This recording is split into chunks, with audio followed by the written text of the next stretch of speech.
Salut les passionnés, quel plaisir encore une fois pour moi de vous retrouver cette semaine avec notre autre émission Rando Rencontre et des invités tout à fait phénoménales. J'en parle dans les prochaines secondes. Je suis Pascal Auger, journaliste, conférencier, formateur, secouriste certifié pour Québec-Compostelle qui est préparé, formé, inspiré pour marcher au Québec ou encore Compostelle et instigateur, coordonnateur du chemin du Québec, 1200 km entre Montréal et le phare de Cap-Gaspé qui fait jaser de plus en plus. Écoutez, il y a des gens magnifiques qui s'en vont marcher sur ce chemin-là. Mais avant, laissez-moi vous parler rapidement de notre invité aujourd'hui. Encore une fois, un invité fantastique. Il s'appelle Philippe Royer. Il est français. Il est installé maintenant au Québec. Il a marché Compostelle. Il va nous parler de son périple Compostelle. Mais en plus, il a marché même à 4 reprises. Pourquoi? Il a marché par tronçon, comme bien des Européens. Et là, il a décidé de s'installer au Québec. Il a complètement changé de vie. Et qu'est-ce qu'il fait? Il a ouvert une auberge, hébergement, et il accueille chez lui des gens qui passent à la marche ou encore touristes réguliers, si on veut. Très belle demeure, presque double centenaire dans le secteur Chaudière-Appalaches, région Thetford. Donc, on en parle avec lui dans les prochaines secondes. Donc, midi 15, vous regardez peut-être sur le profil Pascal Auger en direct sur Facebook, sinon en rediffusion sur Facebook, mais également sur la chaîne YouTube de Québec-Compostelle. Vous écoutez peut-être également via la radio CKVL dans le Grand Sud-Ouest de Montréal, CILE-FM Havre-Saint-Pierre, CKCJ Lebel-sur-Quévillon, et puis Allô la planète, la radio web dont on a rencontré le fondateur la semaine dernière. Il était notre invité avec Stéphane Blaise. Donc, ce que l'on fait pendant cette prochaine demi-heure, on partage sur la randonnée au Québec et également à Compostelle avec des invités tout à fait fantastiques aujourd'hui, comme je mentionnais Philippe, mais aussi je vais rencontrer dans les prochains jours des gens encore magnifiques. J'espère faire des entrevues également avec eux. Alors, vous êtes avisés maintenant. Je le disais, le chemin du Québec prend de l'ampleur. Cet été, on dirait qu'il y a comme une grosse tendance pour la variante nord. C'est la variante qui mène vers Québec et ensuite vers Charlevoix, mais qui peut continuer également vers la Gaspésie. On fait tout simplement le nord. Et puis, j'ai rencontré récemment sur le chemin Richard, qui est un conseiller de la ville de Montréal, qui marchait en même temps qu'on donnait une formation. C'était vraiment un bel addon. Il n'y a pas d'addon dans la vie, il n'y a pas de hasard. Donc, c'est vraiment agréable de le voir et on va parler avec lui aussi dans les prochaines semaines, ça c'est certain.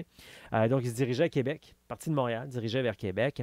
Également, il y a Nathalie et Claudine, deux personnes qui ont fait des formations avec moi, qui ont décidé de barrer la porte à Saint-Lambert et marcher vers vers Québec, sur le chemin du Québec, variante nord, puis après ça, prendre le train du retour, un peu comme on fait à Compostelle. C'est souvent comme ça qu'à Compostelle, on va marcher un bon bout, si on ne le marche pas au complet, là. Et puis après ça, on va reprendre le train ou l'autobus pour retourner, genre, à la gare, pour retourner à l'aéroport, etc. Alors ça, c'est trippant. J'ai aussi, une famille de 5. Ils sont phénoménales. Ils ont marché partout à travers le monde et ils marchent avec les enfants. Puis ils ont des petits enfants. Bon, il y en a d'autres qui ont grandi. Maintenant, il y en a d'autres qui sont plus petits. Puis ils marchent avec eux. Ça semble bien se passer. J'ai hâte d'entendre leur expérience également. Puis eux, là, ils marchent sur le chemin du Québec entre Montréal et Québec également. Et puis, aussi, écoute, j'invente pas ça, ces histoires-là. Là. Anna, qui est une maman d'une petite fille de 5 mois, de 15 mois, qui s'apprête à s'en aller à marcher en Europe, Compostelle, avec sa fille. Et puis, je l'ai rencontrée lors d'une conférence à Montréal il y a quelques mois. C'était au printemps. Puis, elle m'avait parlé de son projet de partir avec sa fille. J'ai dit, OK, elle va partir avec genre une remorque, une poussette, quelque chose. Mais non! Elle veut la porter sur son dos. Alors, écoutez, j'ai hâte d'avoir l'explication, comment ça va se passer exactement pour Anna, avec qui je vais marcher très bientôt. Donc, je pourrai vous en parler. Puis, évidemment, on va avoir une entrevue avec elle aussi. Donc, il y a plein de gens comme ça, tout à fait phénoménal. Merci de nourrir votre passion envers les autres. Et si vous êtes nouveau là-dedans, hey, on est là pour ça. Hein? On échange sur la randonnée, de l'information sur la préparation, le matériel, les différents circuits à travers les randos rencontres, l'émission que vous regardez présentement. Et puis les formations que je donne, on parle entre autres du chemin du Québec, 1200 km entre Montréal et le phare de Cap-Gaspé. On parle de Compostelle en Europe et on parle des autres circuits québécois également. Alors, ça vous tente d'en savoir davantage, venez vous joindre à la famille québeccompostelle.com et puis également me jaser. Vous avez des questions, etc. Donc, vous allez avoir le Facebook, le Messenger, le courriel, etc. Tout ça est sur québeccompostelle.com. En direct de Irlande, dans le secteur région Thetford, on accueille cette fois Philippe Royer. Bonjour Philippe. Bonjour, ça va bien? Ça va très bien, merci. Puis, ça fait plaisir de t'avoir. On s'est rencontrés il y a déjà quelques temps. Je passais dans le coin d'Irlande avec grand plaisir. Puis, je trouvais que c'était tellement. Ben, de un, vous avez un magnifique endroit. Puis, ça, on va en parler dans les prochaines minutes. Parce que toi et ta conjointe, ta partenaire, ton épouse, vous êtes hébergeurs. Vous avez un hébergement dans le secteur d'Irlande, c'est bien ça? Tout à fait, on a chambre et table d'hôte OK. à Irlande, donc au contrefort des Appalaches. Ouais. Juste pas loin du lac William. Tout à fait, à quelques minutes Moi, c'est en voiture et Je, un je- beau je- coin. je vais en parler tantôt, mais moi, c'est un coup de cœur que j'ai découvert l'an passé, le lac William. Je connaissais pas ça, puis c'est vraiment un bel environnement parce que, bon, je vais pas aller là trop tout de suite, mais c'est juste assez touristique, mais pas trop touristique, là. C'est ça qui est agréable dans ce coin-là, qui regarde le cachet. Bon, on va parler de ça parce que vous faites chez vous de l'hébergement, oui, de marcheurs, mais de gens de réguliers, si on veut. Mais avant ça, tu es aussi un diplômé de Compostelle, si on veut. Mais commençons par le départ. Tu es installé depuis combien de temps au Québec, Philippe? Eh ben, écoute, moi je suis arrivé en août 2015, donc à Irlande, tout frais venu de France, puisque comme pas mal d'auditeurs vont remarquer, j'ai un petit accent, donc, qui me trahit.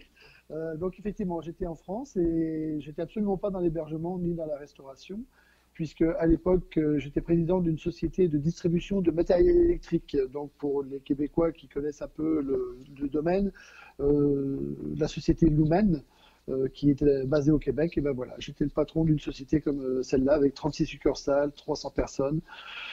Un autre métier, un autre monde, et une très très belle expérience que j'ai vécue également, mais voilà, les hasards et la vie font que des fois on prend des décisions qui m'ont amené au Québec, venir découvrir cette belle région de Chaudière-Appalaches et m'installer avec ma conjointe Muriel donc et découvrir la vie québécoise. On entend beaucoup de gens à travers le monde, des Québécois, des Français qui changent complètement de vie. J'ai déjà lu une histoire d'un Québécois à un moment donné qui a décidé d'aller élever des moutons à quelque part en Europe. Je ne sais plus si c'était en France, quoi. Puis souvent des Français, bon, je pense que les conditions semblent meilleures également. Vous partez de la France pour venir vous installer au Québec, mais de là à tout changer dans son environnement, c'est ça qui fascine beaucoup les gens des fois, c'est que on part pas juste d'un métier qu'on était habitué de faire dans notre coin, puis on vient le faire ailleurs. Tu sais, souvent, on voit des infirmiers, des infirmières qui partent d'Europe, qui partent de France, qui viennent s'installer au Québec, mais des gens comme toi et d'autres, vous changez complètement de monde.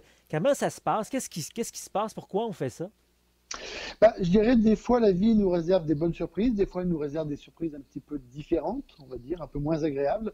Moi, il s'est trouvé qu'on a vécu avec ma conjointe à peu près un an et demi de mauvaises nouvelles, comme on dit. Entre autres, une amie qui avait mon âge, donc avec lequel j'avais fêté mon 50e, avec lequel on prévoyait de faire plein de choses à la retraite, comme beaucoup de gens parlent. Et puis cette personne-là, ben, elle n'a pas connu son 51e anniversaire puisqu'elle est décédée entre-temps malheureusement d'un cancer. Dans la foulée, on a eu la maman de Muriel qui est décédée, ses deux grands-mères, et puis en dernier lieu, la fille d'une amie qu'on connaissait très bien, qui avait deux petits-enfants et qui est partie, pareil, d'un cancer également en l'espace de 4 mois. Tout ça, ça fait réfléchir. Ça met des interrogations sur beaucoup de choses en disant mais est-ce que moi je vais arriver à la retraite? Est-ce que je vais pouvoir faire quelque chose? Et puis lorsqu'on a travaillé fort pendant toute sa vie, on se dit bon, j'ai fait ce qu'il fallait faire. On était parents de 3 enfants, on est toujours parents de 3 enfants.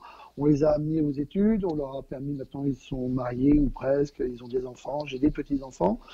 Et là on se dit bon, pourquoi attendre la retraite pour faire des choses puisqu'on a fait tout ce qu'on avait à faire? On a travaillé fort, on a mérité ce que l'on a aujourd'hui, on a mérité. Bon, ben voilà, on décide de tourner une page et puis de se dire, allez, aujourd'hui, on ne fait plus ce qu'on doit faire pour élever nos enfants, on fait ce qu'on a envie de faire pour nous. Et une des choses que j'avais envie de faire, c'était d'ouvrir une table d'hôte en France à l'époque, et puis à la retraite d'habiter au Québec, puisque moi j'ai une partie de ma famille qui a émigré il y a 5 générations au Québec, et donc on a repris contact il y a 25 ans avec une partie de cette famille. Et à force de faire des allers-retours pendant 25 ans, bah, on a décidé de faire un aller simple, et puis d'installer notre table d'hôte plutôt qu'en France, et ben on l'a installé au Québec.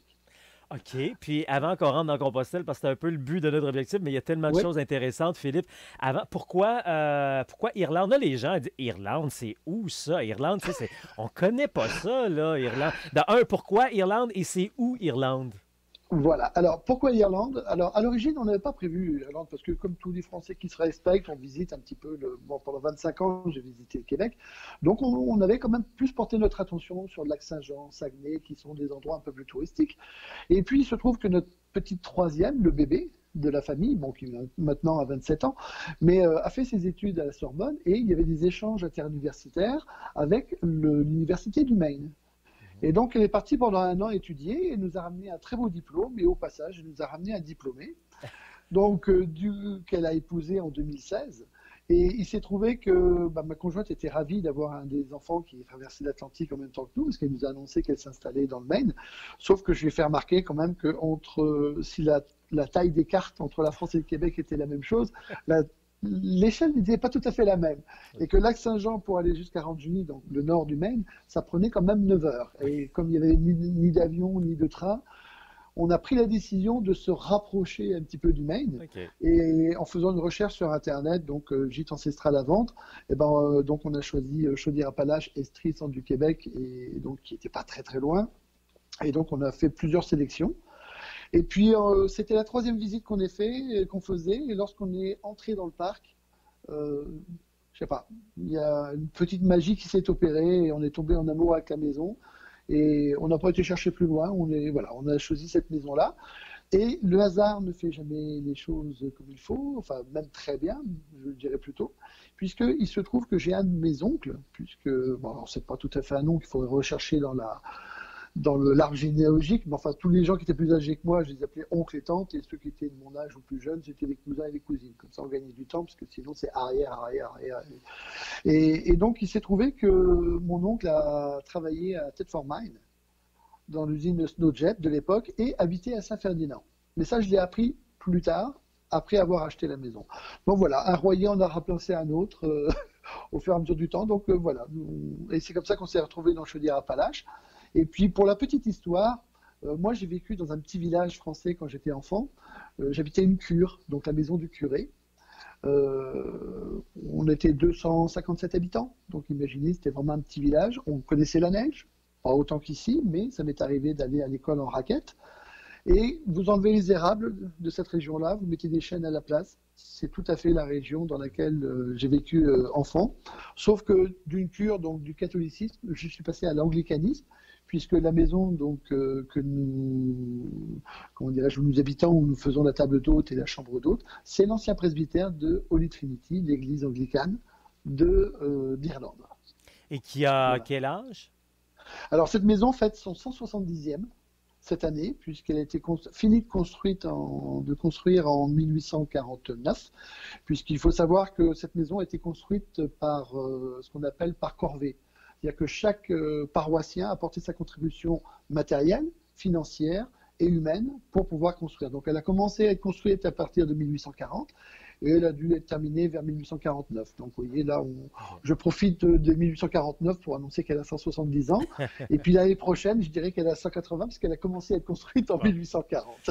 Donc, elle est presque double centenaire, finalement. Oui, oui, oui, oui. Pour les gens qui voudraient un jour aller se promener en voiture ou peu importe dans votre secteur ou encore des gens qui seront à pied, je vais y revenir. On donnera l'endroit exactement où vous êtes bien situé avant. Mais avant ça, dans toute cette aventure, je veux parler aussi. Bon, on a parlé de réflexion, de changement, de réaliser qu'on est mortel finalement, puis de se faire plaisir dans la vie. Hein? Oui.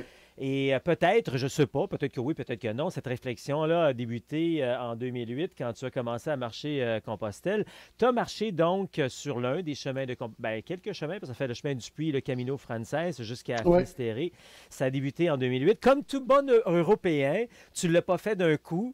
Tu l'as fait sur plusieurs séquences parce que, bon, vous avez l'avantage d'habiter sur place.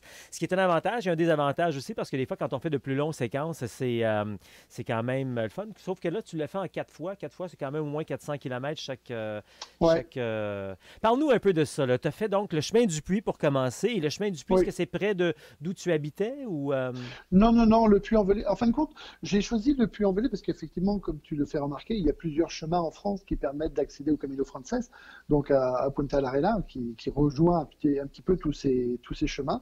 J'ai choisi le Puy-en-Velay parce que c'est le chemin, quelque part, qui est le plus proche du chemin originel. Oui. C'est-à-dire que souvent, ces chemins qui ont servi de pèlerinage étaient des chemins également qui reliaient plusieurs villages. De là, c'était transformé pour les chevaux, les diligences. Après, c'est devenu des routes, voire des autoroutes. Donc, ce qui fait que le tracé a forcément été modifié pour permettre aux gens quand même de continuer à marcher. Donc, c'est un peu écarté de la voie originale. Celui du Puy-en-Velay, c'était vraiment, compte tenu qu'on part du centre de la France, et le centre de la France, c'est un petit peu désertique, on va dire, quelque part par là. Et donc, ça a permis, il y a moins de grands tracés de route, de choses comme ça. Donc, ça a permis quand même de conserver le tracé original. Et cette partie française que j'ai faite m'a permis vraiment de me ressourcer, puis de découvrir des paysages que je connaissais, puisqu'on faisait avec ma conjointe et mes enfants beaucoup de séjours dans ces régions-là pour marcher et découvrir comment dirais-je, la région à pied et puis profiter un petit peu du paysage.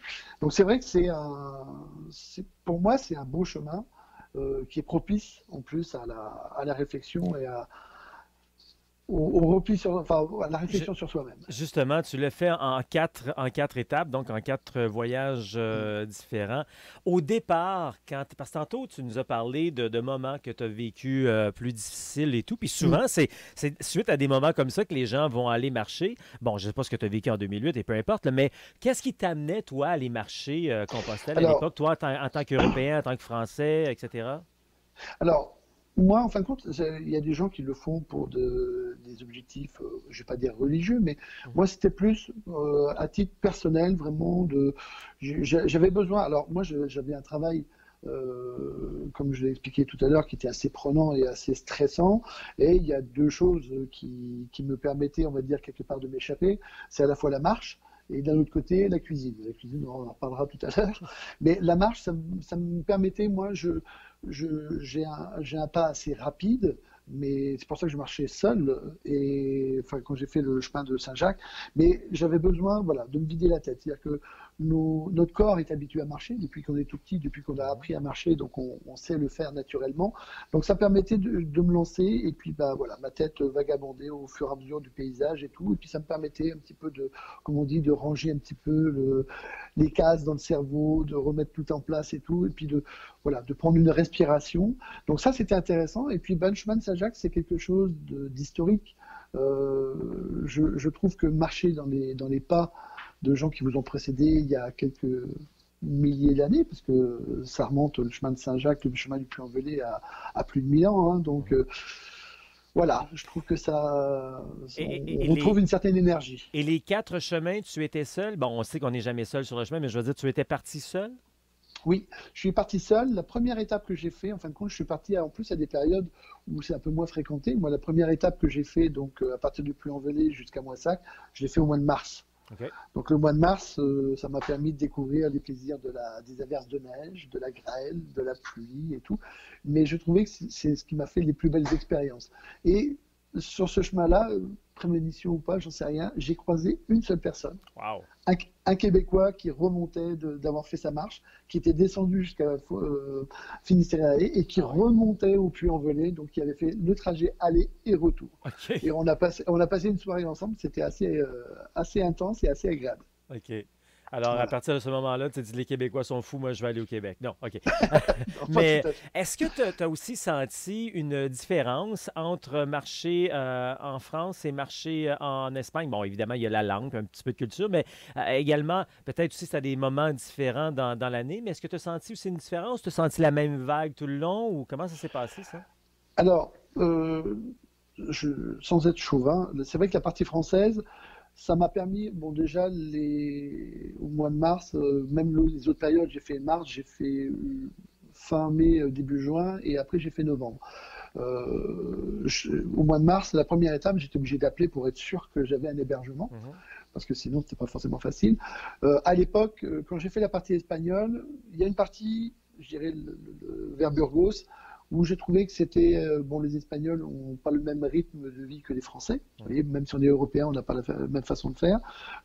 C'était un petit peu difficile pour moi parce que, bon, la barrière de la langue, le fait qu'on était internationaux, puisque moi j'ai rencontré des Japonais, j'ai rencontré des Américains, j'ai rencontré des Allemands, mais on avait la langue commune qui était l'anglais, qui nous permettait au moins de pouvoir discuter un petit peu ensemble et échanger. Avec les Espagnols, à l'époque, hein, ça s'est peut-être amélioré depuis, mais c'était un petit peu difficile, parce que lorsque vous posiez des questions, ils ne faisaient pas beaucoup d'efforts pour vous comprendre ou vous expliquer les choses. Par contre, lorsque je suis arrivé donc à proximité de la Galice, en fin de compte, j'ai découvert, en fin de compte, c'est une autre Espagne. L'Espagne, c'est un certain nombre de régions, et la Galice, j'ai l'impression de retourner en Bretagne avec le paysage breton, avec des gens très accueillants, très à l'écoute, prêts à rendre service. Ça m'a fait chaud au cœur. Ça m'a fait chaud au cœur. Et bravo, je crois que tu t'es rendu non seulement à Santiago, mais aussi jusqu'à Finistère, hein? Oui, parce que le Finistère, c'est normalement, on rapporte la coquille Saint-Jacques, on rend la coquille Saint-Jacques à la mer. Et bon, j'ai pas brûlé mes vêtements et tout parce qu'il fallait quand même que je rentre. Mais normalement, c'est comme ça. Génial. Ouais, non, on brûle ses oripeaux pour changer quelque part. Oui, à la limite, c'était prémonitoire parce qu'on changeait de vie. C'est vrai qu'au retour des 4 dernières années, les 4 étapes suivantes, c'est vrai que ça a commencé à bien travailler dans ma tête. Et toute cette aventure-là là, de 1700 km environ, fait sur 4 étapes, tu résumes ça comment? Qu'est-ce que ça te fait? Qu'est-ce que tu ressens à la suite de tout ça? Pendant ce séjour-là, enfin pendant ces 4 étapes, parce qu'à chaque fois c'était les mêmes choses, je partais avec la tête un petit peu, voilà, un petit peu pas chamboulée, mais voilà, chargée. J'étais vraiment dans une phase où il fallait vraiment que je prenne une respiration et que je nettoie tout ça. Et c'est vrai que ça fait du bien parce que quelque part, au début, bon, on est toujours dans la phase où on est plus à l'écoute de son corps, c'est-à-dire qu'on a mal aux genoux, on a ceci, on a cela, puis après ça part. Et là on se sent libéré, c'est-à-dire qu'on sent vraiment, on est ailleurs. Enfin, je ne vais pas dire qu'on est ailleurs, mais on est dans une approche où c'est vraiment l'esprit qui vagabonde, qui se promène et qui en plus, on va dire, l'esprit, on réfléchit, on a une belle réflexion, mais dans un cadre qui vous change, c'est-à-dire que vous n'êtes pas dans votre maison, vous n'êtes pas dans un cinéma ou quoi que ce soit, là vous êtes vraiment dans la nature et c'est très, très propice à l'introspection et à la réflexion et à préparer le futur. Oui, le futur qui vous a amené finalement au Québec, dans cette magnifique demeure près de double centenaire où vous êtes présentement, donc à Irlande. Ça s'appelle le Manoir d'Irlande, votre hébergement. Et peut-être nous décrire en terminant, les gens qui vont chez vous sont évidemment des touristes réguliers, mais il y a parfois aussi des marcheurs. Et qu'est-ce qu'on leur offre? C'est sûr qu'il faut se comprendre, c'est pas un dortoir chez vous, là. C'est quand même de la belle et bonne gastronomie, bel environnement. Mais justement, les gens qui veulent aller décrocher, qu'est-ce que vous offrez en terminant chez vous? Écoute, nous on les accueille déjà dans une maison, comme tu dis, d'ancien presbytère, donc en plus dégage une très très belle énergie. Moi j'ai des gens ici qui viennent, qui sont un peu stressés de leur travail également. J'ai des gens de Montréal, j'ai des gens de Québec, des gens d'Ottawa ou de Toronto. Et ce qui est très intéressant, c'est que j'en ai eu une particulière que j'apprécie beaucoup parce qu'elle vient très régulièrement. Et c'est une pile électrique. À chaque fois que je l'ai au téléphone, c'est tout juste, elle n'a pas le temps de commencer sa phrase qu'elle a déjà terminée. Et quand elle vient ici, je lui dis, reposez-vous. Bon, je ne vais pas donner son nom, mais je lui dis, reposez-vous, vous êtes arrivé, c'est bon. Et elle reste en général 2 jours. Et au bout déjà du premier matin, quand elle se réveille, on sent, même son conjoint dit, qu'est-ce que ça fait du bien de la voir ici, parce que ici elle décroche et on sent qu'elle, voilà, ça. Et quand elle repart de chez nous, on sent quand même qu'elle a, voilà, elle a repris un peu, même si c'est sur 2 jours, elle a quand même bien lâché. Alors, l'avantage, c'est qu'on les reçoit, on leur offre également on fait table d'hôte, donc on leur offre une cuisine française aux accents du Québec, comme l'on dit, et puis on essaye de leur faire découvrir notre région. Bon, qui est, comme tu disais, c'est pas Charlevoix, hein, on est dans une région qui mérite d'être connue, on ne veut pas qu'elle soit trop connue non plus, on a envie de garder cette petite intimité. Donc, et les gens, lorsqu'ils viennent nous voir, on leur propose de faire les sentiers des randonnées des Trois Monts, on leur propose d'aller visiter le jardin de vos rêves qui est juste à côté, qui est un endroit magique. En hiver, on peut faire du ski alpin au Woodstock, on peut faire de la raquette, on peut faire du ski de fond. Il y a énormément d'activités, mais qui ne sont pas très très connues et qui méritent d'être développées et puis d'être accentuées. C'est pour ça que sur notre site, on propose des forfaits pour présenter aux gens les différentes activités qui sont qui sont suggérés. Ben voilà, on met le site sous l'image et on invite les gens à aller voir ce que vous offrez. Surtout, les images parlent pour elles-mêmes là, de votre magnifique environnement pour aller décrocher. Et je tiens en terminant à vous dire, à te dire merci, Philippe, toi et ta conjointe, ton épouse. Merci pour prendre soin de notre Québec. Vous êtes ici, puis vous en faites votre Québec et puis vous embellissez notre Québec. Alors, merci beaucoup de votre participation à ce niveau-là. Ça fait plaisir. Et puis on se considère, par rapport à la maison, on se considère plus comme le gardien du patrimoine du Québec, parce qu'un jour, il va falloir qu'on lâche prise, hein, qu'on cède la place à d'autres personnes. Et tout ce que j'espère, c'est que, comme nous, on l'a fait pour nos prédécesseurs, que nos successeurs continueront à tenir cette belle maison en pleine forme pour qu'elle continue à accueillir d'autres visiteurs. Alors, Philippe Royer, qui a marché 1700 km sur les chemins de Compostelle et est maintenant hébergeur, en quelque sorte, ici au Québec, au manoir d'Irlande, dans la région Thetford. Merci beaucoup, Philippe. Je t'en prie. Belle journée à toi. Bon, ben voilà, c'est le temps maintenant de se parler un peu horaire, agenda, activité. Qu'est-ce qui s'en vient comme formation, conférence? Je dois vous dire qu'on va avoir un automne pas mal bien chargé. Déjà 2020. On a des réservations, ça c'est le fun, ça me fait vraiment plaisir parce que j'aime tellement ça, vous rencontrer. J'aime ça jaser avec vous, j'aime ça vous partager ma passion de la rando. Et comme je suis un communicateur, finalement depuis que je suis aux couches, j'ai l'impression, j'ai commencé ça très jeune dans le domaine des communications, de la radio, de la télé, donc ça me fait plaisir de jaser avec vous. Ça fait tellement plaisir de créer cette émission qui s'appelle Rando Rencontre. Bon, il me reste à peine quelques minutes. Je vous dis, surveillez bientôt. J'en ai déjà parlé, mais là, on travaille très fort. Finalement, c'est beaucoup plus gros qu'on pensait, le nouveau site Internet. Alors, on va avoir ça de préparer pour vous bientôt avec le nouvel agenda, nouveau calendrier, puis plein de belles affaires qui se rajoutent. Entre autres, les ateliers en ligne. Si vous êtes un peu plus loin au Québec ou ailleurs à travers le monde, vous pouvez prendre votre atelier en ligne. Vous allez avoir autant de bonnes, de belles informations pour bien vous préparer. C'est sûr que quand vous venez à une formation en personne, bien, vous avez l'interaction, puis en plus, vous avez la rando le lendemain. L'atelier en ligne, c'est quand même une alternative quand on est un petit peu plus loin. Quoi qu'il y ait des gens qui font 8-9 heures de route pour venir faire nos formations, puis ça, c'est vraiment génial. Merci beaucoup. J'apprécie. Et puis, j'apprécie la confiance que vous faites. Et c'est vraiment un bel échange que l'on a ensemble.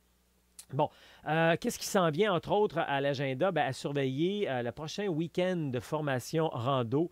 C'est au mois d'août, toujours la première fin de semaine d'août. Il reste encore quelques places. C'est le 3 et le 4 août à Saint-Jean-sur-Richelieu. Le samedi, tout ce qui s'appelle théorique technique. On est en classe, on apprend sur les circuits, sur Compostelle. Et puis en après-midi, on passe à travers le sac à dos, le bon poids, le bon matériel, la bonne grosseur, etc. Le lendemain, on met tout ça en pratique sur le magnifique chemin du Québec entre Saint-Jean-sur-Richelieu et Farnham. On fait un 15 ou un 25 km, ce qui vous est plus facile pour vous. Et puis, on apprend comment marcher avec les bâtons, comment adapter pour ses souliers, les bas, les pieds, le sac à dos, bien l'ajuster, etc. Alors ça, c'est le 3 et le 4 août. Ensuite, la fin de semaine d'après, le 10, on part jusqu'au 18 pour une rando séjour, une semaine sur le chemin du Québec. On va partir de Richmond pour se rendre jusqu'à Vallée-Jonction. Il reste encore quelques places pour ça également. C'est vraiment un rando séjour aux valeurs Compostelle. On dort dans des sous-sols d'église, chez des particuliers, dans des salles communautaires, puis avec de base. On s'organise pour nos repas, etc. Mais vraiment, tout est là pour vous. Vous n'avez pas à vous casser la tête pour savoir où on va dormir. Tout ça est prévu. C'est seulement 390 $. Vraiment, c'est les derniers temps là, pour en profiter parce qu'après, on tombe au prix régulier là, de 500 $. Tout ce qui vous reste à fournir, si on veut, là-dedans, c'est votre nourriture. C'est-à-dire qu'à tous les jours, on va trouver un dépanneur, épicerie, restaurant pour aller manger. On peut manger ensemble, on peut manger séparément. Donc, beaucoup de liberté. C'est ça, Compostelle, c'est la liberté. Alors, voilà ce qu'il y a à l'agenda. Il y aura aussi des randos d'un jour pour ceux qui veulent venir s'initier bientôt. Donc, suivez, allez faire un tour sur québeccompostelle.com. Vous allez voir tout ce qu'on est en train de préparer pour vous, tout ce qui s'en vient dans les prochaines semaines également avec nos ateliers. Trouvez votre atelier, trouvez votre chemin. Voyez le calendrier sur québeccompostelle.com. On est également sur Facebook, Instagram et YouTube. Québec-Compostelle, ça marche.